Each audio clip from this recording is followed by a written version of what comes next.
Hi everyone. ఈరోజు వీడియోలో మా నాయనమ్మ షాప్ గురించి చెప్తాను. మా నాయనమ్మది ఊర్లో చాలా చిన్న షాపు, కానీ ఎప్పటి నుంచో రన్ చేస్తుంది. మా నాయనమ్మ బిజినెస్ ఐడియాస్ మీతో షేర్ చేస్తాను. మా నాయనమ్మకి చిన్న కస్టమర్స్ ఎక్కువ, ఎందుకంటే ఇంట్లో కామన్గా చిన్నపిల్లలనే కదా అస్తమాట్లు షాప్కి పంపించేది. మా నాయనమ్మ వాళ్ళకి కనిపించేలాగా తినే ఐటమ్స్ పెడుతుందనమాట. అవి కూడా 1 రూపీ, 2 రూపీ, 5 రూపీస్ అలా వాళ్ళకి చాలా తినే ఐటమ్స్ వచ్చేస్తాయి అనమాట. ఆ మనీతో, తక్కువ మనీతో. ఎంత మనీ లేకపోయినా 100 రూపీస్ తీసుకెళ్తే 1 వీక్ సరిపడా ఐటమ్స్ ఖచ్చితంగా వచ్చేస్తాయి. అంత చాలా తక్కువ రేట్ ఉన్న ఐటమ్స్ సెలెక్ట్ చేసి తీసుకొచ్చిద్ది మా నాయనమ్మ. మేము హాస్టల్లో ఉండేటప్పుడు కూడా మా నాయనమ్మ దగ్గర నుంచే తీసుకెళ్లే వాళ్ళం.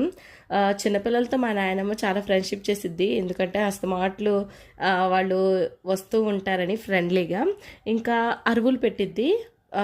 పెద్దవాళ్ళు ఎవరైనా సరే ఒకవేళ మనీ లేకపోతే సరుకులు తీసుకెళ్ళి మనీ ఉన్నప్పుడు ఇచ్చేస్తారు.